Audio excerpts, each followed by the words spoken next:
Captain Jake Morrison stood on the bridge of the research ship Endeavour, looking out at the brown planet below. The ship's computers said this world was dead. No life, no cities, nothing useful. Just empty rock floating in space. But something felt wrong about it. "Captain, we're getting strange readings from the surface," said Dr. Lisa Harper, the team's expert on old alien ruins. She was studying her scanner with a confused look. "There's metal down there, lots of it. But the council records say this planet is completely empty." Jake walked over to look at her screen. The Galactic Council had given them a list of safe worlds to explore. This planet was marked as Dead World. No investigation needed. But the scanner showed something different. "Tony, take us down for a closer look," Jake told his chief engineer, Tony Blake. Tony was good with machines and could fix almost anything. He also had sharp eyes for spotting problems. "You sure about this, Captain?" asked Amy Rodriguez from her communication station. "The council was very clear about which worlds we could visit. This one wasn't on the approved list." Jake thought about it. The Galactic Council had been helping humanity explore space for over 200 years. They knew which worlds were safe and which ones were dangerous. Humans were still new to galactic travel, so they needed guidance, but something about this planet bothered him. "Take us down, Tony. Just a quick look." The ship landed in a flat area near what the scanner said was the biggest metal structure. When the crew stepped outside, they saw something that should not exist. Ancient buildings stretched out before them. Tall towers reached toward the sky. Stone streets ran between them. This was not a dead world. Lisa walked around with her scanner, recording everything. "These buildings are at least 3,000 years old," she said. "Maybe older, but look at this." She pointed to scorch marks on the walls. "These aren't from weather or time. These are from weapons." Tony was examining the metal structures with his tools. "Captain, these buildings were destroyed on purpose. Someone used really powerful weapons here. The energy patterns are still readable after all these years." Amy was trying to contact their home base, but her radio wasn't working right. "That's strange. I'm getting interference. But there shouldn't be anything out here causing that." As they explored deeper into the ruins, they found more evidence of what had happened. The buildings had been homes, schools, and shops. Whoever lived here had families and jobs and normal lives. Then something had come and destroyed everything. "Captain, look at this," Lisa called from inside a large building. The walls were covered with pictures and writing in an alien language. "These look like historical records. Give me some time and I might be able to read them." While Lisa worked on the alien writing, Tony found something else. "Captain, there are energy signatures coming from underground. Big ones, like there's still power running down there somewhere." Jake was about to respond when Amy's voice came over the radio with alarm. "Captain, we have ships approaching, big ones. They just appeared out of nowhere." Jake and his team ran back to their ship. In the sky above them, 6 large alien ships had suddenly become visible. They were painted with the symbols of the Galactic Council. "This is Admiral Kate Sullivan of the Council Ship Defender," came a voice over the radio. "Human vessel Endeavour. You are in violation of galactic safety protocols. Prepare to be escorted back to approved space." Jake had never heard of Admiral Sullivan before. He knew most of the council officers who worked with human ships. "Admiral, this is Captain Morrison. We were conducting routine archaeological research. Our scanners detected ruins that weren't in our databases. Captain Morrison, you were given specific instructions about which worlds to explore. This planet is off limits for safety reasons. There are dangerous radiation levels that could harm your crew." But Tony was shaking his head. "Captain, I'm not reading any dangerous radiation. The environment here is completely safe for humans." Lisa had finished translating part of the alien writing. "Captain, you need to see this. According to these records, this planet was called Kira. It was home to over 1 billion people. They were a peaceful species that traded with other worlds. Then something called Protocol 7 was activated and they were all killed." Amy was monitoring the council ships. "Captain, they're powering up weapons, but they're also broadcasting on encrypted channels. I can't break the code, but there's a lot of chatter up there." Jake made a decision that would change everything. "Amy, Record everything we've found here. Send it back to Earth on a tight beam transmission. Use the emergency channels. Captain, the Council ships are jamming our communications. I can't get a signal through. Then we're in real trouble, Jake said quietly. The Council had always been helpful before. They had guided humanity into space and protected them from dangerous aliens. But now they were acting like enemies. Admiral, Sullivan's voice came over the radio again. Captain Morrison, power down your engines and prepare to be boarded. You have discovered classified information that requires immediate containment. Classified information? Jake asked. We found ruins of an extinct civilization. How is that classified? You ask too many questions, Captain. That has always been humanity's weakness. Tony was working frantically at his control station. Captain, I'm picking up more ships. Lots more. They've had us surrounded this whole time. We just couldn't see them because of some kind of cloaking. Technology. Lisa looked up from her translation work with fear in her eyes. Captain, according to these records, Protocol 7 isn't just about one planet. It's about containing species that ask too many questions. Species that won't accept the natural order of things. Jake realized what this meant. The Galactic Council hadn't been protecting humanity. They had been controlling them, keeping them in a small part of space while telling them the rest of the galaxy was too dangerous to explore. Amy, keep trying to break through that jamming. We need to warn Earth about what we've found. Captain, Admiral Sullivan's voice came again. You now understand why this planet was restricted. Some knowledge is too dangerous for younger species to possess. You will come aboard our ship for debriefing, and this incident will be classified. But Jake was done following orders from people who had been lying to him. Admiral, we're going to need some answers before we go anywhere. The Council ships moved closer, and Jake knew that his crew had just stumbled into something much bigger and more dangerous than ancient ruins. They had discovered that the galaxy's protectors were actually its controllers, and humans were not supposed to know the truth. The Council ships surrounded the Endeavor and forced it to dock with the massive flagship defender. Jake and his crew found themselves in a clean white room with no windows. Guards with strange weapons stood by the doors. Admiral Sullivan was not human, Jake realized. She looked human, but her eyes were too large and her skin had a slight blue tint. Captain Morrison, she said, you and your crew have seen things that younger species are not ready to understand. We had hoped to keep humanity safe for a few more centuries, but you have forced our hand. Safe from what? Lisa asked. She was still carrying her scanner and the translation notes from the planet. We found evidence of genocide down there. An entire species was murdered. Admiral Sullivan looked tired, like someone who had been dealing with difficult problems for a very long time. Dr. Harper, the galaxy is not the peaceful place you were told it was. It is brutal and violent, strong. Species rule weak ones. We kept humanity in protected space so you would not have to face this reality. Tony stepped forward. You mean you lied to us? For 200 years. We protected you, the Admiral replied. Your species has a dangerous tendency to interfere where you do not belong. When humans first left Earth, they encountered the Velkan Empire enslaving the Zephyrian people. Instead of accepting this as the natural order, the humans helped the Zephyrians rebel. They destroyed an empire that had existed for 1,000 years. Amy was listening carefully to everything. So you locked us up in our own part of space to stop us from helping other people? We contained you to prevent galactic war, Admiral Sullivan said. Humans cannot accept that some species are meant to rule and others are meant to serve. This attitude is dangerous to galactic stability. A new voice spoke from the shadows.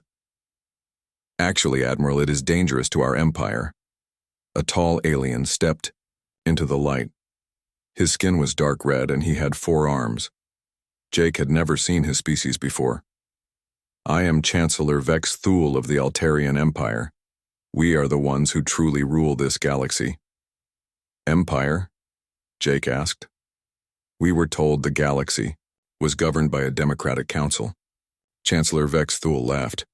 The Galactic Council is a puppet government. We allow them to handle small matters while we control everything important. We have ruled this galaxy for over 5,000 years.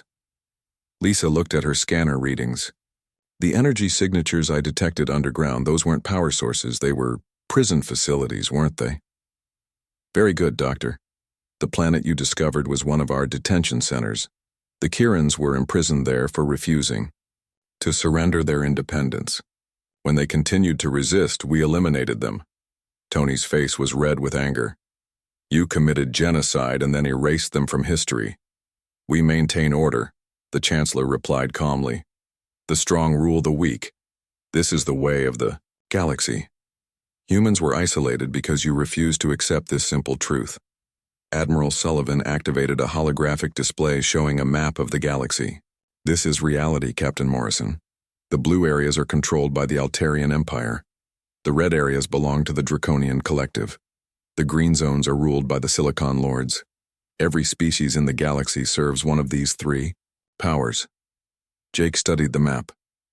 Human space was a tiny yellow dot in one corner. And the yellow area? Your reservation? Chancellor Vexthul said. We surrounded human space with automated defense platforms. You thought they were protecting you from invasion. Actually, they were preventing you from leaving. Amy spoke up. But we've been exploring space for centuries. We've discovered new worlds. Only the worlds we allowed you to find, the Admiral explained. Every discovery was carefully planned. Every uninhabited planet you colonized was cleared in advance. We have been managing your expansion from the beginning. Lisa was studying the holographic map carefully. What about all the other species we've met? The traders, the diplomats, the scientists? Actors, Chancellor Vexthul said. We trained members of subject species to play roles that would keep humans satisfied with their limited territory. Your galactic community was an elaborate performance. Tony shook his head in disbelief. Why go to all this trouble? Why not just destroy us like you did the Kirans? Because we learned from experience, the Chancellor replied. 400 years ago, a human exploration ship encountered one of our slave colonies. Commander Paul Wright and his crew helped the slaves rebel. The rebellion spread to 17 systems before we could stop it. We lost millions of troops and dozens of worlds. Admiral Sullivan continued the explanation. We realized that humans were too dangerous to fight directly. You inspire others to resist. You share your technology freely. You refuse to abandon allies even when victory is impossible. These traits make you extremely effective at starting rebellions. So you decided to lie to us instead, Jake said. We created a comfortable prison, the Admiral replied. We gave you the illusion of freedom while keeping you contained. It worked perfectly for 2 centuries. Amy looked confused. But why tell us this now? Why not just make us disappear? Chancellor Vexthul smiled, showing teeth that were too sharp. Because we have developed a solution to the human problem.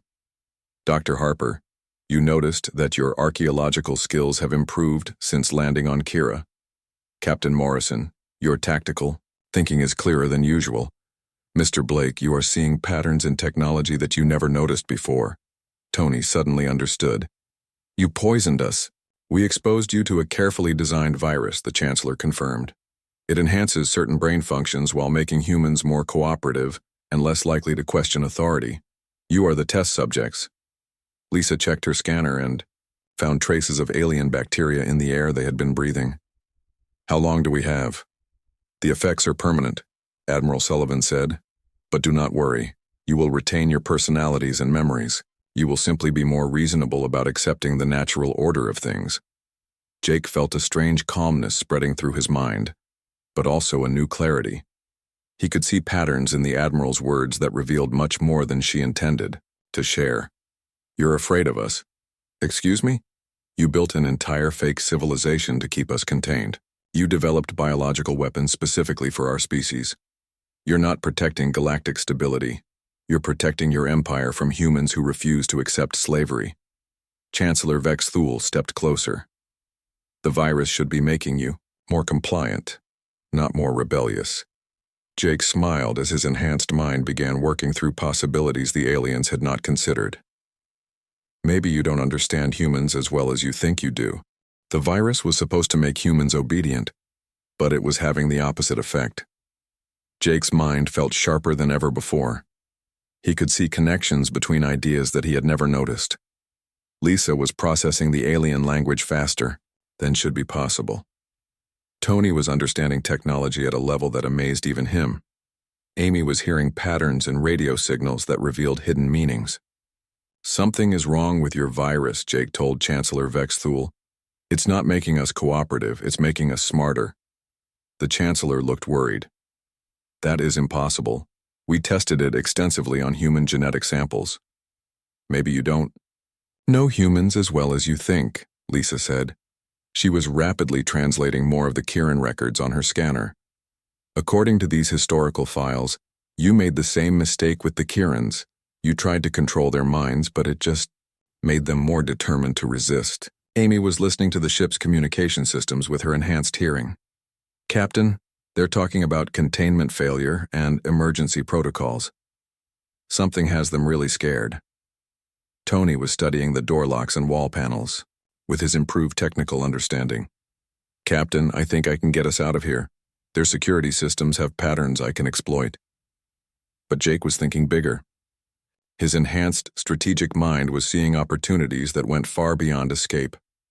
"Wait, we need information first. Lisa, what else do those Kieran records say?"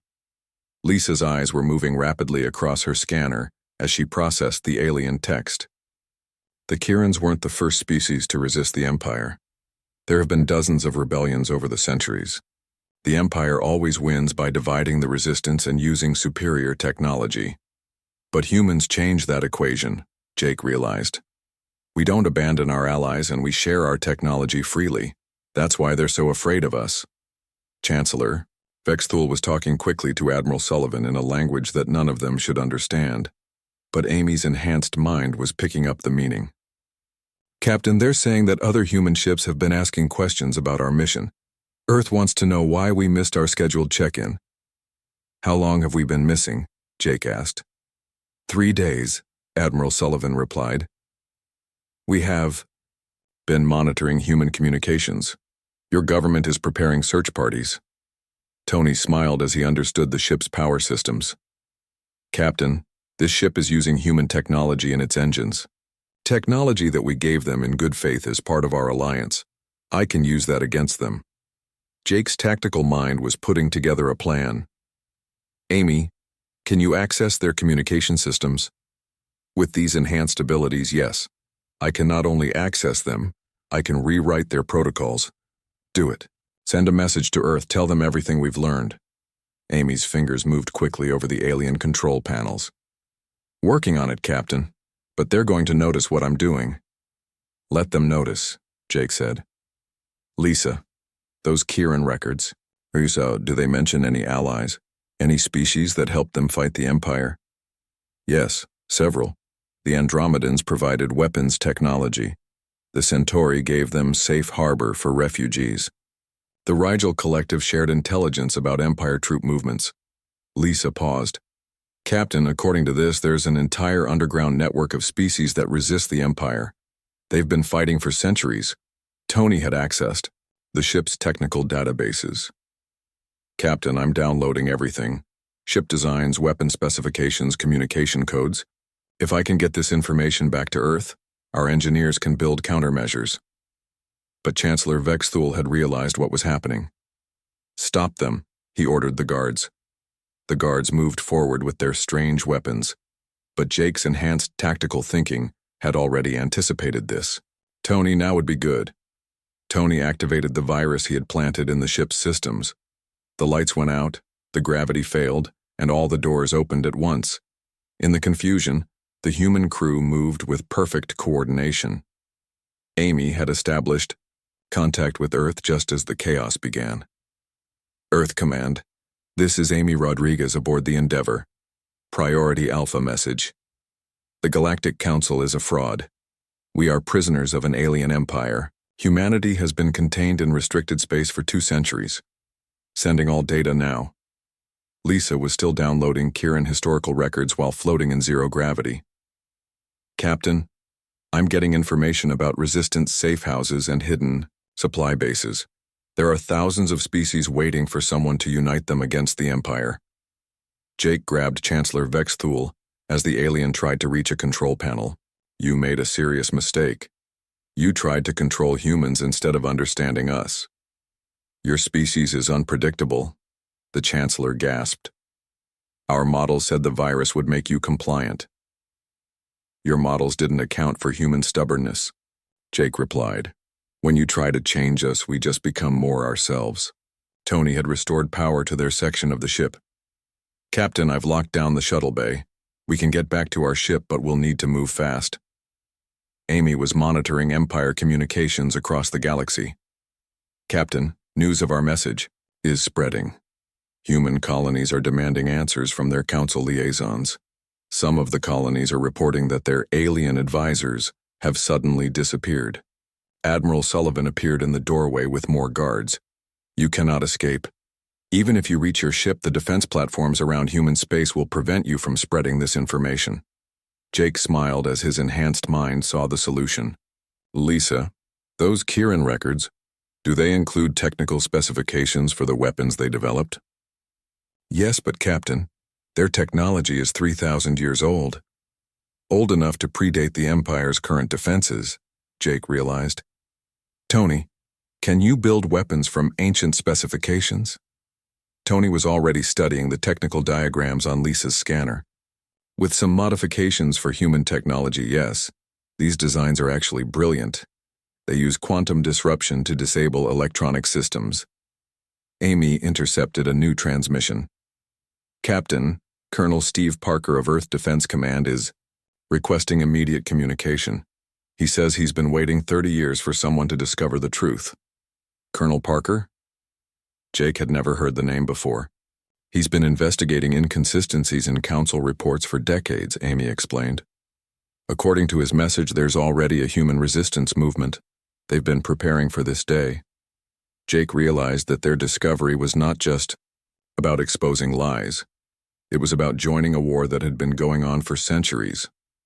Amy, send our coordinates to Colonel Parker. Tell him we have intelligence on Empire operations and alien resistance networks. Already done, Captain. Tony had finished his analysis of the ship's systems. Captain, I've planted viruses throughout their network. Every time they try to communicate with other Empire ships, the viruses will spread. Within a few days, we'll have access to their entire communication grid. Lisa looked up from the Kieran records with excitement. Captain, according to this, the Empire's control depends on keeping their subject species isolated from each other. If we can establish communication between the resistance groups, the Empire won't be able to stop them all. Jake felt the pieces of a larger plan coming together in his enhanced mind. Then that's what we're going to do. We're going to break down the barriers that keep the galaxy's oppressed peoples separated. Chancellor Vex Thule laughed bitterly. You cannot defeat an empire that has existed for 5,000 years. Maybe not, Jake replied, but we can sure make you regret lying to us. Jake and his crew escaped from the Empire ship and returned to the Endeavor. Their enhanced minds were working faster than ever, processing information and making connections that seemed impossible. When they reached Earth, they found that Colonel Steve Parker had been very busy. Captain Morrison, Colonel Parker said during their secure video call, I've been tracking Empire activities for 30 years. Your message confirmed what we suspected. Humanity has been living in a cage. Parker was older than Jake, with gray hair and tired eyes that had seen too much. Behind him stood a woman named Beth Adams, who introduced herself as a navigator who had been mapping the real galaxy beyond human space. Colonel, how long have you known about this? Jake asked. I started noticing problems 20 years ago, Parker replied.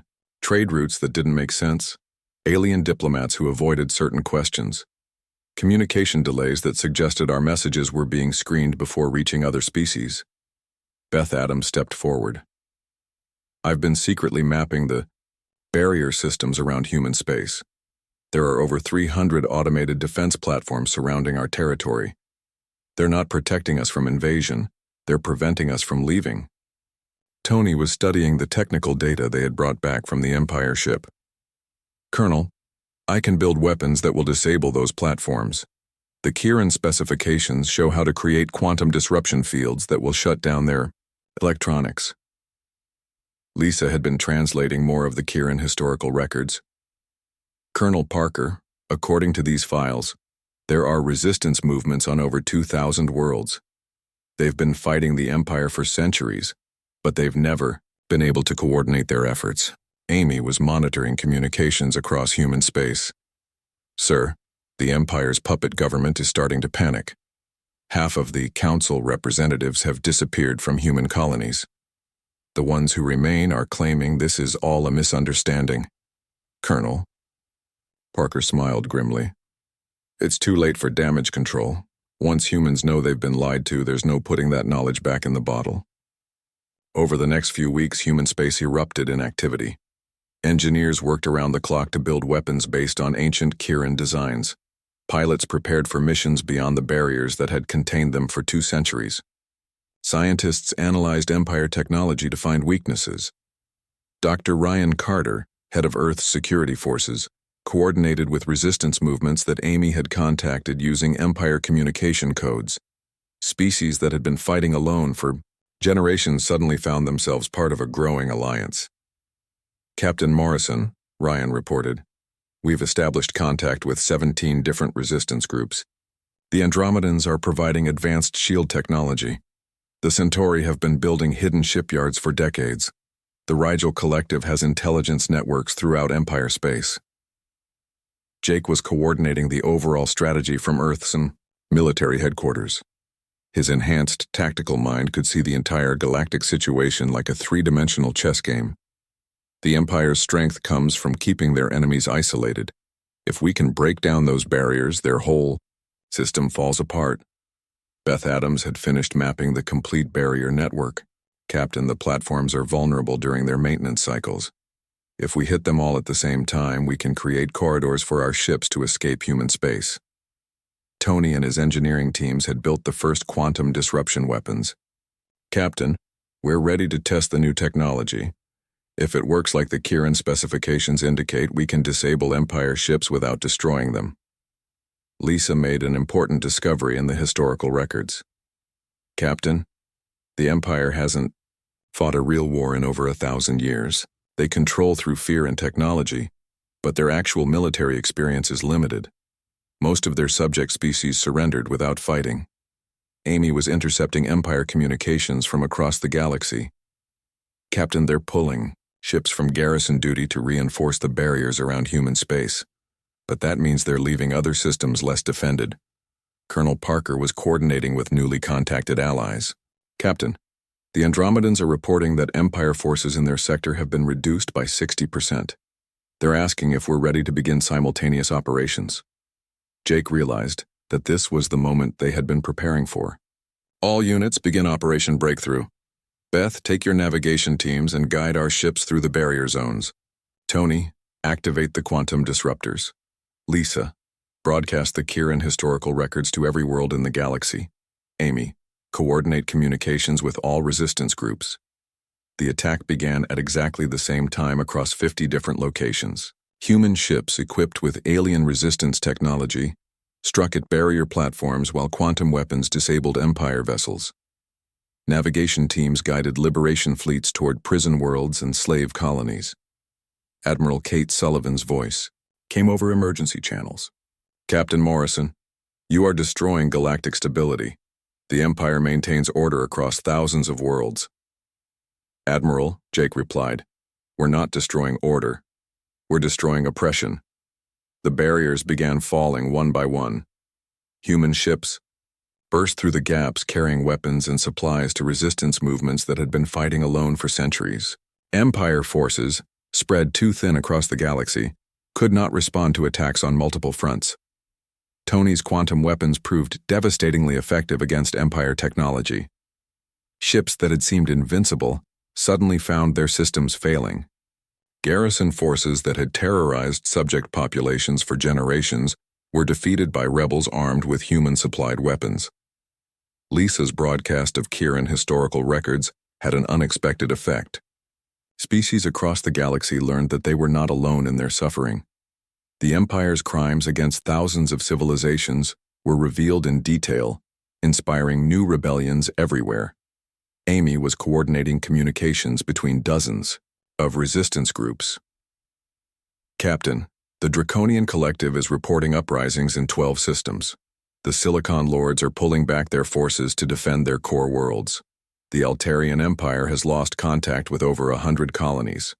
Colonel Parker was leading a fleet toward the Empire's central command station. Captain Morrison, we've broken through their outer defenses. Empire forces are retreating on all fronts. But Jake knew the hardest part was still ahead. All units, be advised, the Empire still has superior numbers and technology.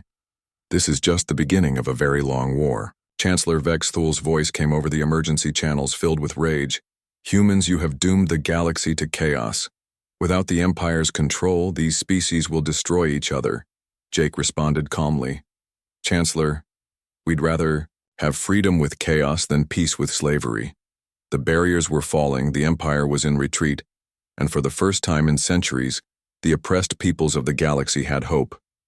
But Jake knew that breaking the cage was only the first step. Now they had to win the war. The war for galactic freedom lasted 3 years. Jake Morrison, now promoted to Admiral, stood on the bridge of the Liberation Fleet flagship Freedom as it approached the Empire's capital world. Around him, ships from dozens of species flew together, in perfect formation. The barriers that had divided the galaxy for millennia were finally broken. Admiral, reported Navigation Officer Beth Adams, all fleet groups are in position. 200 ships representing 47 different species, all armed with quantum disruption technology. The Empire's capital world was heavily defended, but the combined fleet had advantages that the Empire had never faced before. Tony Blake, now Chief Technology Officer for the Liberation Forces, had spent 3 years improving on ancient Kirin weapons designs. Admiral Morrison, Tony reported, all ships are equipped with the latest quantum disruptors. Empire shields and weapon systems will fail within minutes of engagement. Lisa Harper had become the galaxy's leading expert on Empire operations, using historical records from dozens of extinct civilizations to predict enemy strategies. Admiral, intelligence reports indicate that Chancellor Vex Thul has concentrated his remaining forces around the capital. He's planning one final battle. Amy. Rodriguez was coordinating communications between the diverse fleet. Her enhanced abilities allowed her to translate between dozens of languages in real time. Admiral, Colonel Parker reports that Liberation forces have secured the Outer Rim territories. The Empire has been pushed back to just 12 core systems. Jake studied the tactical display showing the Empire's last stronghold. 3 years of war had reduced the mighty Empire to a fraction of its former size. But he knew that Chancellor Vex Thul was still dangerous. All ships, this is Admiral Morrison, Jake announced over the fleet communication system. Today we end 5,000 years of oppression. Today we prove that freedom is stronger than fear. The battle began with a coordinated strike by all 200 Liberation ships. Quantum disruptors fired simultaneously, creating cascading failures throughout the Empire's defensive network. Shields that had protected the capital for centuries collapsed in seconds. Empire forces fought desperately, but they were facing an enemy they had never encountered before. Dozens of species working, together as equals. Andromedan shield technology protected Centauri attack ships. Human navigation systems guided Rigel fighters through complex battle formations. Kirin historical records provided tactical intelligence about Empire weaknesses. Tony's quantum weapons proved decisive. Admiral, Empire command and control systems are failing across the capital. Their ships can't coordinate their defense. Lisa was analyzing Empire communications. Admiral, they're broadcasting surrender offers to individual species in our fleet. They're trying to divide us by offering separate peace deals. But the Liberation forces had learned to work together. Species that had been enemies for centuries were now fighting side by side against their common oppressor.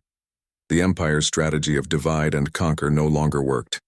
Amy intercepted a priority transmission from the Empire capital.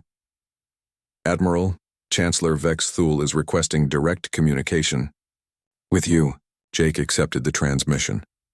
The alien leader appeared on screen, his red skin now pale with defeat. Admiral Morrison, I offer you terms.